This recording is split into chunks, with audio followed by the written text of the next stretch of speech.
Alors bonjour à tous, je fais une nouvelle vidéo sur comment dire?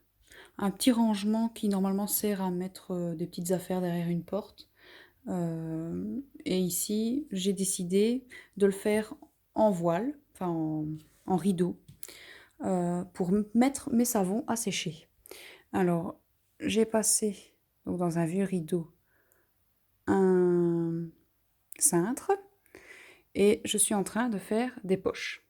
Alors pour celles qui ne savent pas comment on fait, ben, c'est pour ça que je fais la vidéo maintenant quand je suis en plein milieu. Je me suis dit: «Ah, je vais faire une vidéo comme ça expliquera un petit peu comment on fait». Alors voilà le principe. Vous prenez une bande de rideau sur un grand rideau que vous aurez attaché sur le cintre et vous allez venir la mettre. Alors la hauteur, c'est comme vous voulez, ce sera la profondeur de votre poche, tout simplement. Ici, j'ai fait un 16 centimètres pour avoir 14-15 au final, allez, plus ou moins. C'est pas.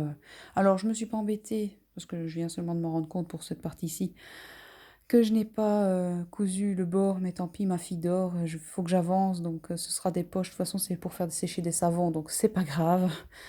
Ce sera pas nickel. Pour le haut, j'ai pas dû le faire parce que c'était le bord du rideau, donc ça va pas du tout s'effilocher. Et je trouve que mes poches sont fort grandes. Maintenant, pour faire des grands savons, ben, ça sera bon. Maintenant, pour des plus petits que j'ai fait récemment, voilà, ils ont 15 jours, ils sont pas tout à fait secs, donc ils sont encore mous. Hop, je fais plus ou moins la taille de mon savon euh, avec la poche. Comme ça, je pourrais le glisser dedans. Alors, la poche va être un peu profonde, mais ça, c'est pas grave. Si je fais une autre sorte de savon, au moins j'aurai de la profondeur. Maintenant, s'il faut en empiler deux l'un sur l'autre, bah, c'est faisable aussi, hein. Je mettrai juste un petit truc entre eux. Et... Au moins, ils s'aéreront devant et derrière en même temps. Parce qu'ici, ils sont juste posés sur un plateau et je trouve qu'ils sèchent. Enfin, j'ai pas l'impression qu'ils sèchent. Maintenant, 15 jours avec de l'huile d'olive, je suppose que c'est normal. Je suis pas encore inquiète, mais j'aimerais bien qu'ils soient plus durs, quoi. Et ici, on voit vraiment qu'ils sont encore mous.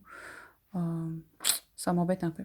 Enfin, donc voilà. Donc, je reviens sur ma couture. Donc, je vais le déplacer un tout petit peu vers la droite pour qu'on voit. Alors, la longueur, c'est pareil, hein. Vous faites autant de rangées de poches que vous avez envie. Ici, bah, j'en ai encore. Donc, je me suis dit, je vais le faire bien long. Il a à peu près ma taille, c'est-à-dire 1,60 m. Et donc voilà. Alors vous prenez votre tissu. Je vais essayer de filmer en même temps, ça va être compliqué. Alors pour démarrer, là, comme j'ai pas fait le bord, je le ferai à la fin. Je vais faire tout le bord, tout le long à la fin. Donc pour le bord, je fais juste contre et je viens simplement faire à l'épingle, hop, un petit pli comme ça pour faire le fond de la poche, comme ici. Donc là, il y a juste le pli et l'épingle, celle-là qui tient pour le bord que je ferai après. Et là, c'est pour le fond de la poche. Donc, tout le long, hop, on plie comme ça. Après, pour la couture, toute droite. Alors, vous prenez la taille de votre savon. Plus ou moins. Là, j'avais fait un peu plus grand, mais je vais faire un petit peu plus petit peut-être pour ici. Hop.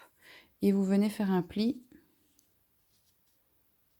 D'abord, dans... Attendez, je réfléchis. Hein. Dans ce sens-là, voilà.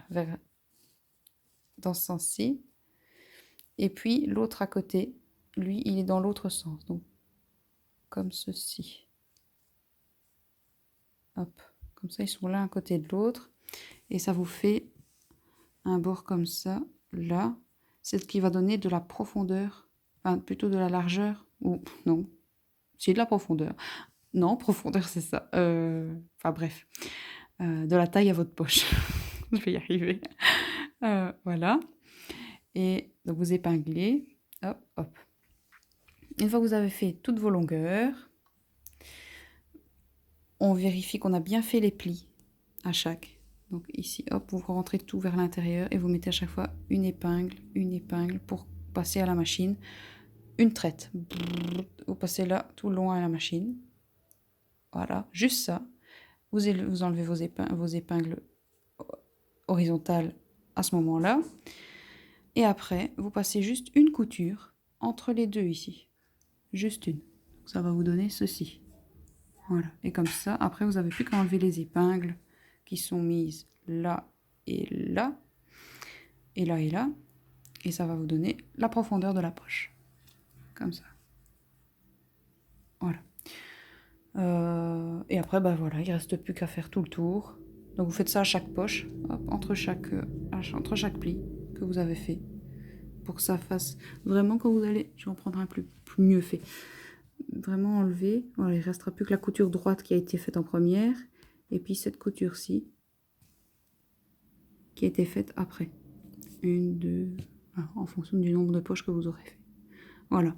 Et comme ça, j'aurai plus qu'à glisser mes savons à l'intérieur et le mettre pendre pour qu'il sèche. Un peu n'importe où en fait, c'est pour ça que je l'ai fait. Je me suis dit, au moins je peux le bouger. Je suis pas obligée de toujours le mettre dans une armoire. Parce que j'avais peur qu'il ne sèche pas bien dans une armoire et il fallait avoir une armoire surtout. Tandis que là, je le suspends une fois dans ma chambre, une fois à gauche, une fois à droite, et ils vont sécher, ils vont parfumer. Et je pense que ce sera peut-être même mieux que dans une armoire. Bah voilà. Voilà, j'espère que cette vidéo aura plu au plus grand nombre. Et bon savonnage pour certaines, bonne couture pour d'autres. Et à bientôt!